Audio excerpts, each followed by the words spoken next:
अच्छा बोलो, भगवान शंकर ने भगवती पार्वती को रामचरितमानस सुनाया? इसका मतलब है सुनाने की परंपरा है और सुनने की परंपरा है। अब एक बात मैं आपसे पूछ रहा हूं, घर में ही सुनाया कि नहीं सुनाया? यानी पत्नी ने सुना है और पति ने सुनाया है। कहां सुनाया है? कैलाश के शिखर पर। तो कैलाश क्या है? ये शिव पार्वती का घर है। बोलो भाई, कैलाश क्या है? शिव पार्वती का घर है। बोलो, हर रोज पार्वती जी को है। आज रोज राम कथा सुनाई पार्वती जी को। किसने सुनाई? शंकर जी ने। पार्वती ने सुनी। अच्छा, सुनने के बाद पार्वती जी इतनी महान हो गई कि भगवती सीता ने उनकी पूजा की है।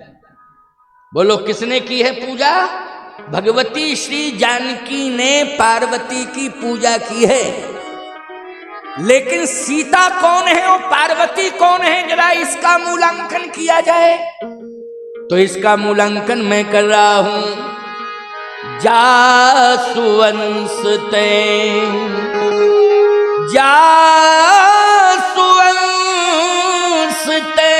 उपजे खानी,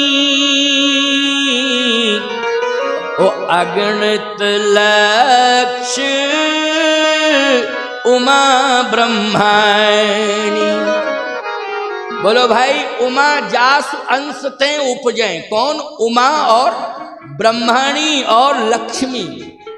अगणित लक्ष्य उमा ब्रह्माणी। लेकिन चरित्र का इतना बड़ा उत्कृष्टता का स्वरूप प्रकट हो गया। चरित्र के सुमेरु पर बैठ गई, कैलाश पर बैठे थे कौन?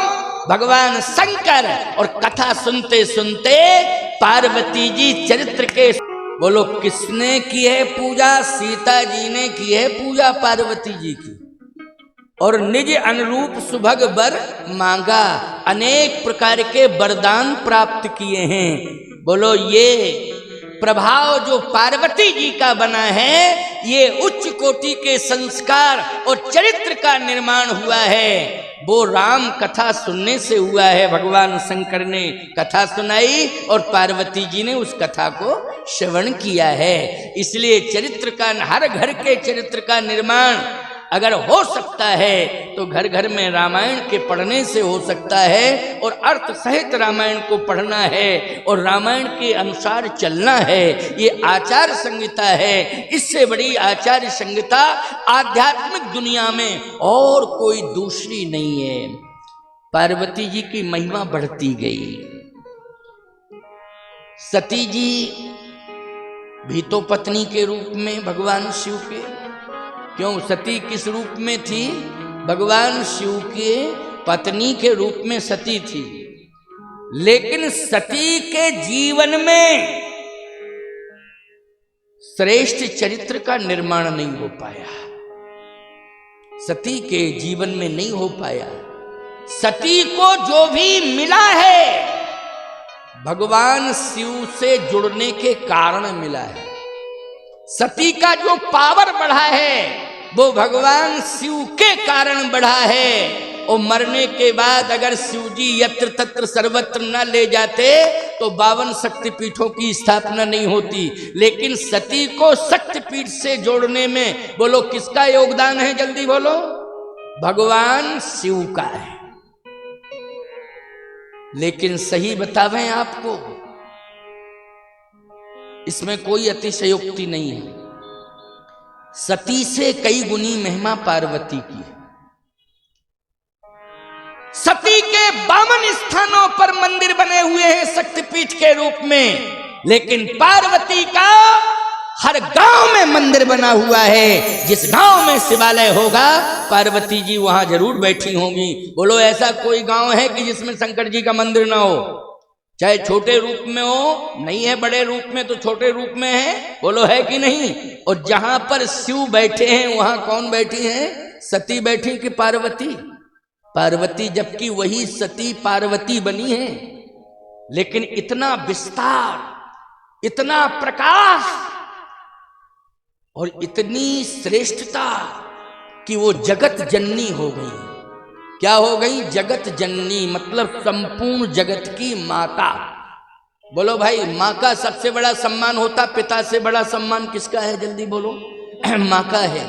और केवल वो गणेश जी की माँ ही नहीं है, केवल वो कार्तिकेय जी की माँ ही नहीं है, वो पूरे जगत की माँ हो गई। बोलो हो गई कि नहीं? जगत जननी दामिनी दुति गाता, पूरे जगत की माता हो गई। बोलो ये चरित्र है कि नहीं?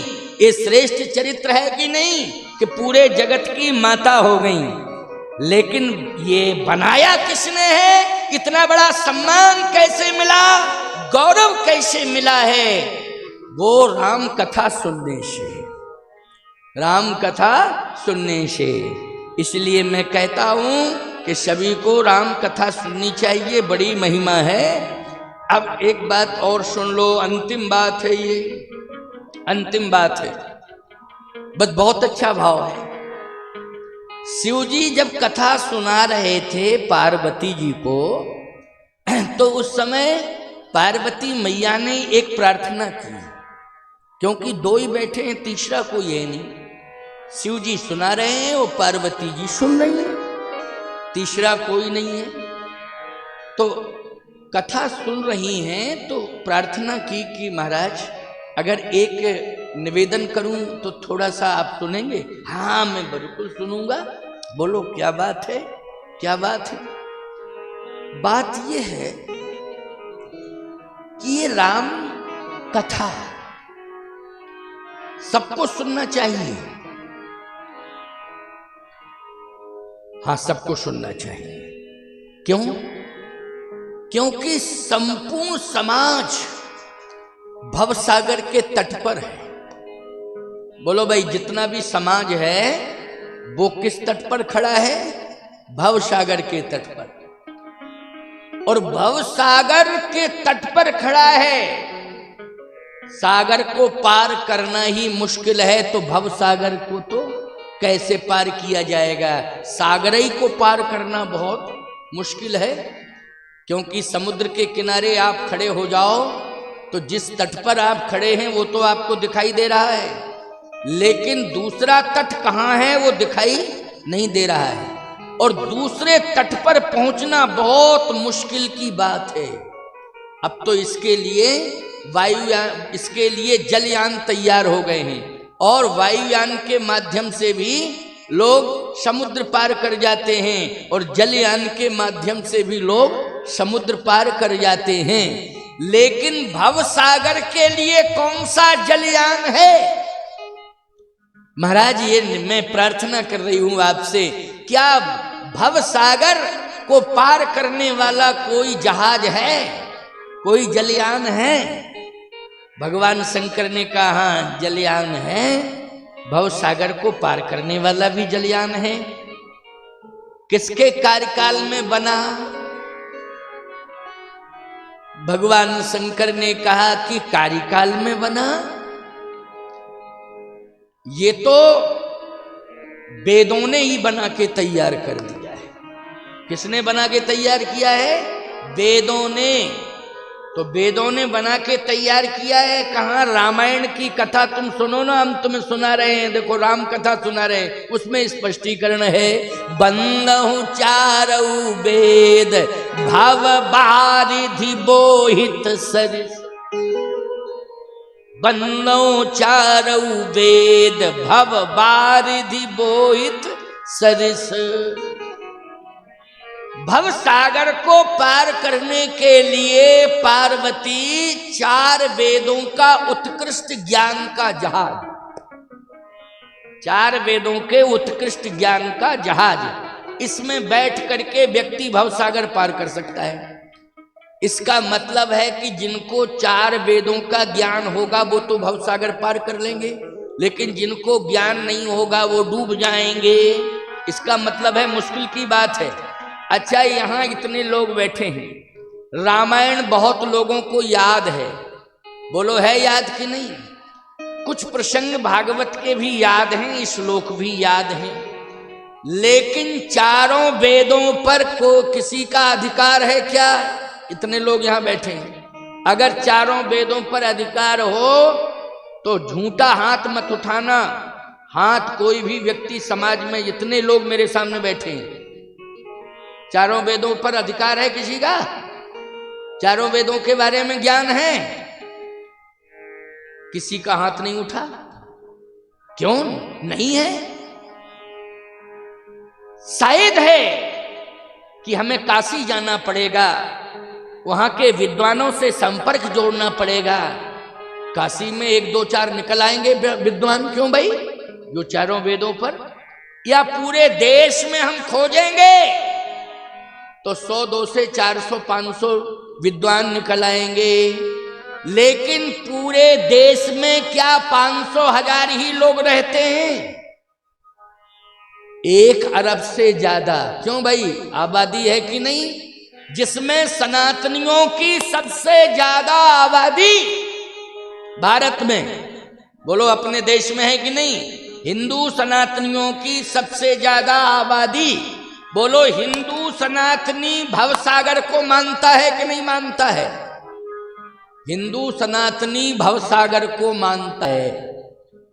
बहुत संख्या है, कैसे तरोगे?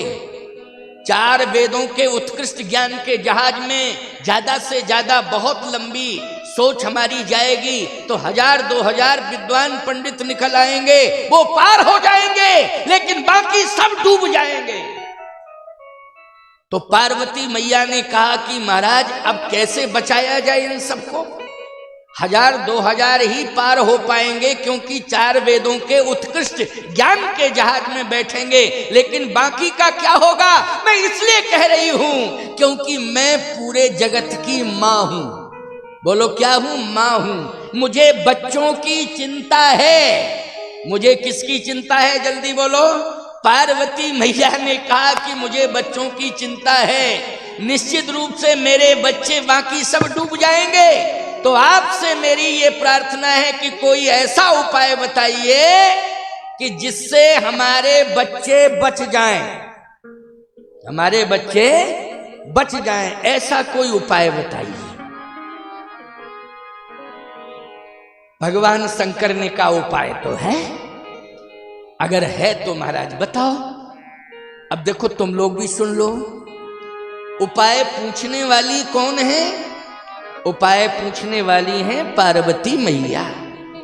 उपाय बताने वाले कौन हैं? भगवान शंकर। और आप सभी श्रोता कथा सुन रहे हो, क्योंकि सभी जो है भवसागर के तट पर हैं और निश्चित रूप से उसे पार करना ही करना है। लेकिन 4 वेदों का जो उत्कृष्ट ज्ञान का जहाज है वो थोड़े ही लोगों के लिए उपलब्ध है, बाकी और सबको इसका लाभ मिलने वाला नहीं है। अब उपाय देखो, इसलिए तो कहता हूं कि मां मां होती है, निश्चित रूप से अपने बच्चे के कल्याण के लिए सब कुछ करती है। बोलो करती है कि नहीं करती है? अपने बच्चे के कल्याण के लिए सब कुछ करती है। मां भूखी रह जाती है लेकिन बेटे को भूखा नहीं रखती है। मां गीले में सो जाती है लेकिन बेटे को सूखे में सुलाती है। मां मां होती है। आज पार्वती मैया पूरे जगत की मां है, इसलिए अपने बच्चों की चिंता कर रही हैं। उपाय शिव जी से पूछ रही हैं कि महाराज आप बताइए, हमारे बच्चे क्या डूब जाएंगे सब, इनके लिए कोई उपाय बताओ। शंकर जी ने कहा एक काम किया जाए कि समुद्र को हम भव समुद्र को छोटा करते हैं। भव समुद्र को क्या करते हैं? छोटा करते हैं। और जब छोटा कर देंगे तो निश्चित है कि पार्वती तुम्हारे बच्चे सब पार हो जाएंगे, क्योंकि समुद्र बड़ा है। लेकिन ऐसा जलाशय हम तैयार करते हैं कि जिसके दोनों तट दिखाई देते हैं। और याद रखना वो नदी होती है, नदी। नदी के तट पे आप खड़े हो जाएं तो जिस तट पर खड़े हैं वो तट भी दिखाई देता है और नदी का दूसरा तट भी दिखाई देता है। क्यों भाई, दूसरा तट देता है दिखाई कि नहीं देता है? किसका? नदी का। जैसे आपके पास में यमुना जी हैं, क्यों है कि नहीं? अगर आप शंकरपुर वाले घाट पर खड़े हो जाएं तो औरैया वाला दिखाई देगा कि नहीं देगा? बोलो भाई, दिखाई दे जाएगा है, दिखाई देगा कि हाँ ये दूसरा तट है। लेकिन समुद्र के तट पर खड़े हो जाएं तो दूसरा तट दिखाई नहीं देता है। तो मैं इसको नदी बनाए देता हूं, भवसागर को। कैसे बनाएंगे? बोले रामायण में उपाय है, उसी के माध्यम से, रामायण से ही बनाया जा रहा है, इसलिए इसकी महिमा का वर्णन कर रहा हूं, महात्म की कथा सुना रहा हूं आपको। बहुत ध्यान से सुनना। हाँ महाराज सुनाओ। तो पार्वती मैया ध्यान से सुन रही हैं और शंकर जी सुना रहे हैं। हे पार्वती, इस कथा के माध्यम से भव समुद्र को भव सरिता बनाया जा सकता है। राम जी की कथा उसके लिए नाव है। भव समुद्र को पार करने के लिए जो भव सरिता अगर बनाना है तो सरिता को पार करने के लिए नाव पर्याप्त है। बोलो, है नाव पर्याप्त कि नहीं? नाव पड़ी रहती है, जहाज की जरूरत नहीं है, नाव की। अच्छा, नाव बोलो भाई सबको उपलब्ध हो जाती है और नाव में बैठने के लिए कोई फॉर्मेलिटी की आवश्यकता नहीं है। और जहाज में बैठने के लिए बोलो तमाम फॉर्मेलिटीज हैं, प्रक्रियाएं हैं, पूरी करनी पड़ती हैं, न जाने कितनी जांचें होती हैं। ऊपर हाथ करो, अब वो यूं यूं यूं यूं यूं यूं यूं यूं पूरा जैसे आतंकवादी आ गए हैं। क्यों? आतंकवादियों ने गड़बड़ भी किया है कि नहीं किया है? विमान का विमान ले गए उड़ा के, अपहरण कर लिया। बोलो, कर लिया कि नहीं कर लिया? इसलिए इस जांच के बारे में हम कोई टिप्पणी नहीं करेंगे, ठीक है, होने दो। लेकिन हम कहना ये चाहते हैं कि नाव में यदि आप बैठ रहे हैं तो हाथ ऊपर उठाने पड़ेंगे आपको। कोई जांच होगी? आधार कार्ड भी नहीं दिखाना है। बोलो, केवट कहेगा आइए आइए आइए बैठिए, और पतवार हाथ में लेगा और आराम से आपको पार कर देगा। यह है नाव की प्रक्रिया, बैठने वाली प्रक्रिया नाव में। जो रामायण को, राम कथा को सुनेगा और राम चरित्र पर चलेगा, उसके लिए ये भव सागर, भव समुद्र, भव सरिता हो जाएगा। क्या हो जाएगा? भव सरिता। अच्छा, निज संदेह मोह भ्रम हरणी, संदेह संशय को दूर करने वाली अगर कोई है तो वो भगवान की कथा है। पढ़ने वाला संदेह नहीं करता है, संशय नहीं करता है, उसे विश्वास हो जाता है। और आज हम देख रहे हैं कि बड़े बड़े परिवार डूब गए। किसके कारण डूब गए? संशय के कारण। बोलो, संशय के कारण डूब गए कि नहीं? पति ने पत्नी पर संशय किया, पत्नी ने पति पर संशय किया। ईमानदारी के साथ बताओ, पूरा फैमिली सेटलमेंट ही गड़बड़ा गया, सब गड़बड़ हो गया पूरा। बोलो, हो गया कि नहीं? किसके कारण हुआ? संशय के कारण हुआ। और इस मोबाइल ने तो और ही ज्यादा संशय पैदा कर दिया कि नहीं कर दिया? अच्छा, एक बात बताओ, तुम घर से निकले तुम, ज्यादा से ज्यादा 15 मिनट हुआ, तुम्हारी पत्नी ने तुरंत कहा हेलो हेलो, कहाँ हो? अरे अभी 15 मिनट तो हुआ है, अभी रास्ते में हूं, अभी पहुंचा भी नहीं हूं। अगल बगल में आवाजें आ रही हैं, झूठ मत बोलो, कहाँ हो? ईमानदारी के साथ बताओ, पूरा क्रोध उसकी आंखों में आ गया, खोपड़ी खराब हो गई। शाम को आकर के झगड़ा शुरू हो जाएगा कि नहीं हो जाएगा? बोलो, झगड़ा शुरू हो जाएगा। मैं एक बात कहना चाहता हूं, घर में पत्नी रामायण पढ़े, घर में पति रामायण पढ़े, कोई संशय नहीं रहेगा। क्योंकि रामायण पढ़ने से दोनों के चरित्र का निर्माण हो जाएगा। फिर ना आवाजें सुनाई देंगी, ना भूत प्रेत दिखाई देंगे। सब संशय खत्म, एकदम क्लियर, कोई संशय नहीं, किसी प्रकार का कोई विवाद नहीं। जिस घर में रामायण पढ़ी जाएगी उस घर में विवाद नहीं, संवाद होना शुरू हो जाते हैं, क्योंकि रामायण संवाद को जन्म देती है, विवाद का अंत करती है। यह है राम कथा का प्रभाव, यह रामचरितमानस पढ़ने का प्रभाव। इसलिए एक बार आजमा के तो देखो प्यारे, इस ग्रंथ ने पूरी दुनिया, देश दुनिया में घुमा दिया मुझे। ये ग्रंथ है केवल एकमात्र।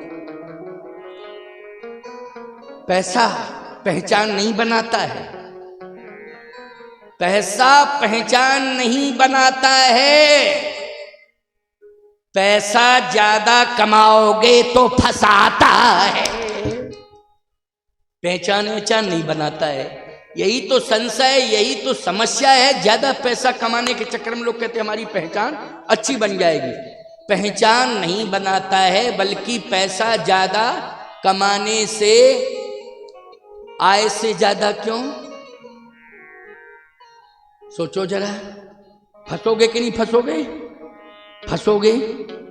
कितने लोग हैं हिसाब नहीं दे पाए तो जेल चले गए, कितने लोग हैं ज्यादा पैसा कमाया तो बैंक में ही सीज कर दिया गया खाता और 4-5 मंजिल की हवेली पे बुलडोजर चला दिया। ले गए इधर भी उधर भी, कहीं के नहीं रहे। बोलो भाई, कहीं के भी नहीं रहे तुम, ना इधर के रहे ना उधर के रहे हैं। अब टेंशन में आके कोमा में चले गए, टेंशन में आके कोमा में चले गए। बोलो यही हो रहा है कि नहीं हो रहा? खबरदार,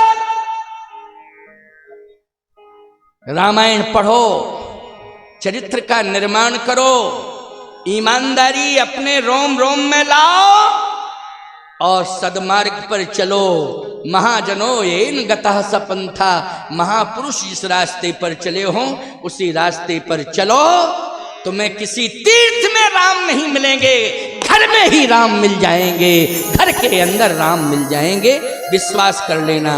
बस 2 ही होना चाहिए, हर घर में तुलसी और तुलसीकृत रामायण होना चाहिए। घर में ही राम मिल जाएंगे, घर में ही शालिग्राम मिल जाएंगे और घर में ही हनुमान मिल जाएंगे, घर में ही। ठीक है ना? इसलिए सभी से मैंने कहा है, एक से नहीं कहा है। पार्वती मैया को भी भगवान शिव ने यही कहा है, निज संदेह मोह भ्रम हरणी, करहु कथा भव सरिता तरणी। ये भव सागर नहीं, रामायण पढ़ने से, चरित्र का निर्माण करने से ये समुद्र घट के क्या हो जाएगा? सरिता मानी नदी। पार्वती मैया ने कहा तो अभी गुंजाइश और है, बच्चों के लिए थोड़ा और छोटा सा साधन दे दो और आसानी से पार हो जाएं। क्योंकि कभी कभी पार्वती मैया ने कहा कि आप बुरा मत मानना, बच्चे नाव में बैठे और नाविक ने पतवार हाथ में ली, इतने में आ गया तूफान, पतवार हाथ से छूट गई और नाव पलट गई। क्यों? घटना घट जाती है ना कभी कभी। इसलिए हे स्वामी, इस संसार में वासना की आंधियां चलती रहती हैं। बोलो, ये मानसून के द्वारा आंधियां आने वाली ये कभी कभी आती हैं, लेकिन वासना की आंधी हर रोज चलती है। बोलो, चलती है कि नहीं चलती है? और प्यारे, जब वासना की आंधी चलती है ना, तो भावना की पतवार हाथ से छूट जाती है। भावना की जो पतवार है वो हाथ से छूट जाती है। बोलो, छूट जाती है कि नहीं छूट जाती है? और याद रखना, फिर हमारी संयम की नाव भी संयम तोड़ देती है और डूब जाती है। एक दिन हम किसी काम के नहीं रहते हैं। कितने बार घटनाएं घट गई हैं? बोलो, घट गई कि नहीं घट गई? और ऐसे ऐसे लोगों के साथ घटनाएं घटी हैं कि हमारी आस्था को ठेस पहुंची है। बोलो पहुंची है नहीं। और अब तो सोशल मीडिया है प्यारे, ये तो इतने जल्दी आपको भूसा में, घास में, सूखी घास में आग लगाने के लिए कम से कम 2 मिनट चाहिए। माचिस लाओ, फिर निकालो, फिर यूं करो, फिर यूं करो। और सोशल मीडिया में तो एकदम खोलो और आग लग गई, धक धक आग लग गई। और ये आग घास के ढेर की धीरे धीरे धीरे धीरे धीरे धीरे असर करती है। बोलो पहुंचती है। लेकिन ये सोशल मीडिया की आग बोलो 1 सेकंड के अंदर पूरी दुनिया में लग जाती है। ये सोशल मीडिया का जमाना है। इसलिए सारी दुनिया में हम कहीं उपहास के पात्र ना बन जाएं, इसके लिए हमारी भावना की पतवार सुरक्षित होनी चाहिए। बोलो होनी चाहिए कि नहीं? सुरक्षित होनी चाहिए। हमारे संयम की नाव जिसमें हम बैठे हैं वो डूबनी नहीं चाहिए। और उसे यदि बचाया जा सकता है पार्वती, तो केवल राम कथा सुन करके बचाया जा सकता है। राम कथा के माध्यम से ही चरित्र का निर्माण किया जा सकता है, और कोई उपाय नहीं। तो पार्वती जी ने कहा महाराज आपके पास तो बहुत उपाय है, ये नदी वाला झंझट ही खत्म कर दो। फिर क्या करें? कहे एक छोटा सा तालाब बना दो, ये भव समुद्र को तालाब बना दो। अच्छा तालाब बना दो, कोशिश करता हूं। तालाब बना दिया। मन करी विषय अनल बन जरई, और होए सुखी जो यही सर परई। होए सुखी जो यही सर परई। ये सर मानी सरोवर, राम कथा रूपी सरोवर में रोज डुबकियां लगाओ। क्या लगाओ? रोज डुबकियां लगाओ। तो जो वासना का मैल है वो रोज धुलता रहेगा। क्यों भाई? धुलता रहेगा कि नहीं? जो गंदगी हमारे शरीर में काम, क्रोध, लोभ, मोह, मद मत्सर की है, बोलो रामायण में रामायण को सरोवर मान करके। क्योंकि एक बात आपको बता दें, आपका मकान, आपके मकान के अंदर समुद्र नहीं बन सकता है। आपके मकान के अंदर अंदर अंदर नदी नहीं आ सकती है, आ जाए तो खतरा। लेकिन आपके मकान के पास में अंदर अगर बड़ा मकान है तो एक सरोवर तो बन ही जाता है। क्यों भाई? बन जाता है कि नहीं बन जाता है? ऐसे ऐसे गांव में मकान हैं प्यारे, मध्य प्रदेश में आज भी हम देख रहे हैं, लेकिन हैं गांव में, शहरों में नहीं है। अच्छा शहरों में भी है। आजकल जो है बड़े बड़े होटल लोगों ने बना दिए, बड़े रईसों ने आज मकान इतने बड़े बना दिए हैं कि उसके अंदर स्विमिंग पूल। क्यों भाई? स्विमिंग पूल है कि नहीं? उसमें स्विमिंग पूल में आनंद से डुबकियां लगा रहे हैं, उसी में आराम से नहा रहे हैं, और दिखाई दे रहा है कि तालाब है। स्विमिंग पूल ऐसे बन गए हैं आज। पैसे का चमत्कार। मध्य प्रदेश में टीकमगढ़ जिले में एक गांव है, मेरी कथा वहां बहुत हुई। कम से कम मैंने 15 साल 16 साल कथा कही। ये आपके जो मलूक पीठाधीश और राजेंद्र दास जी उसी गांव में पैदा हुए। अचर्रा नाम है उस गांव का। इनके पिताजी स्वयं व्यवस्था करते थे। पंडित श्री राम स्वरूप पांडे जी व्यवस्था करते थे। मानस सम्मेलन होता था, हनुमान जयंती मेरी अध्यक्षता में होती थी। तो वो जैसे यहाँ आपने व्यवस्था की ना पंडाल लगाना गांव की समिति, ऐसी वो भी गांव की समिति के अध्यक्ष थे, पूरी व्यवस्था करते थे। मेरी कथा होती थी। मैंने 15 साल 16 साल अध्यक्षता में उस गांव में कथा कही। आपको सत्य कह रहे हैं, इनके घर के पास ही राजेंद्र दास मलूक पीठाधीश्वर के जन्मभूमि वाले घर के पास में ही सटा हुआ सरोवर है। बढ़िया कमल खिले हुए, आज भी कमल है उसमें, इतना बड़ा सरोवर है कि कमल है।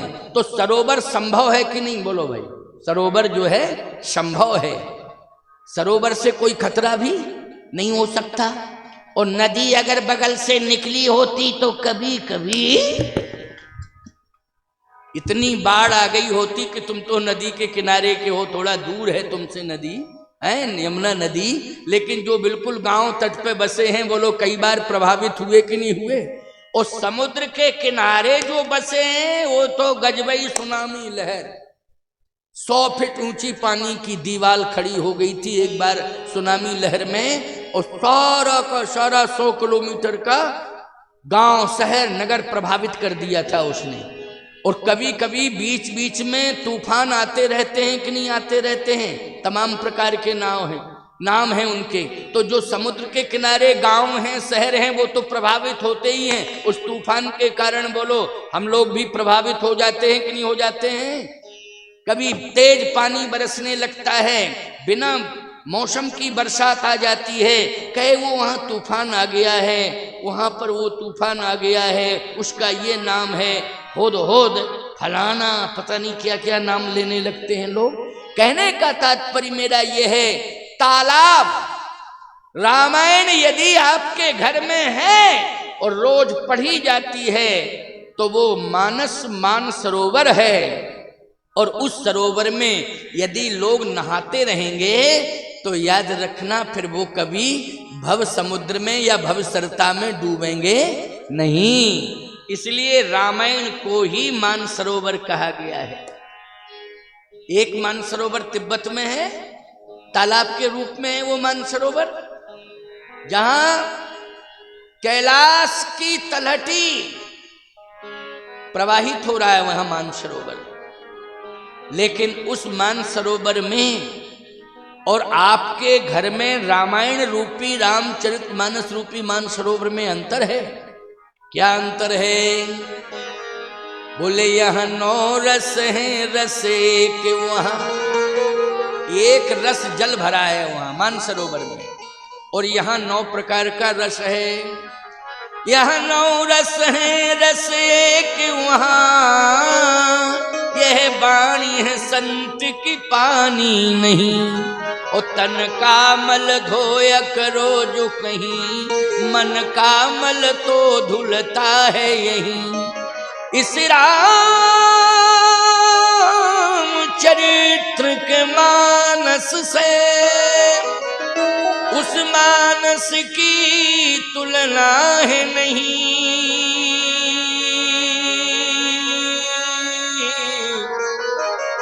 वहाँ डूबता जो मर जाता वहीं, यहाँ डूबता जो तर जाता यहीं। इसलिए मन कर विषय अनल बन जरई, और होए सुखी जो यही सर परई। सरोवर बनाओ, मानस रूपी सरोवर, इसमें डुबकियां लगाओ। उस मान सरोवर में हंस भ्रमण करते रहते हैं, तिब्बत वाले में। कौन? हंस। लेकिन यदि तुम रामायण घर में पढ़ोगे और यज्ञ के माध्यम से रामचरितमानस की कथा सुनोगे तो यहाँ पर वहां हंस आते हैं, यहाँ परम हंस आएंगे प्यारे, और राम कथा के मोतियों को वितरित करेंगे। बोलो करेंगे। ये मानस के भाव के मोती आपको दिए जा रहे हैं। बोलो दिए जा रहे हैं कि नहीं? और बोलो ये रामचरितमानस के प्रभाव से एक कथा कहने के लिए साधु आ गया कि नहीं? हम ही लोगों को तो परमहंस कहा जाता है। याद रखना, साधु संत महात्मा ही परमहंस होते हैं कि नहीं होते हैं? अच्छा, हम क्या तुम्हें लकड़बग्गा लग रहे हैं? साधु नहीं लग रहे हैं? बोलो भाई है। इसलिए ध्यान से मेरी बात को सुनना, आनंद से तुम परमहंस के द्वारा जो भाव निकल रहे हैं उन भाव के मोतियों को रोज प्रसाद के रूप में तुम प्राप्त कर रहे हो। और सही बताना, मोती की असली पहचान कोई जौहरी भी नहीं कर सकता है जितना असली पहचान हंस करता है। बोलो भाई हंस। यदि हंस जहां है समझ लेना जिंदा है तो वहां मौती जरूर है, क्योंकि हंस जो है भूखों मर जाएगा लेकिन बिना मौती के कुछ ग्रहण नहीं करेगा। तो ये समझ लेना आप निश्चित रूप से कि आज इस राम कथा रूपी मान सरोवर में आज जो भावों के मोती निकाल करके कोई दे रहा है तो हंस नहीं, वो परम हंस है प्यारे। और तुम्हें रोज जो है भावों के मोतियों का प्रसाद मिलेगा। भगवती पार्वती ने कहा धन्य है महाराज, आपने बड़ी महिमा बताई है।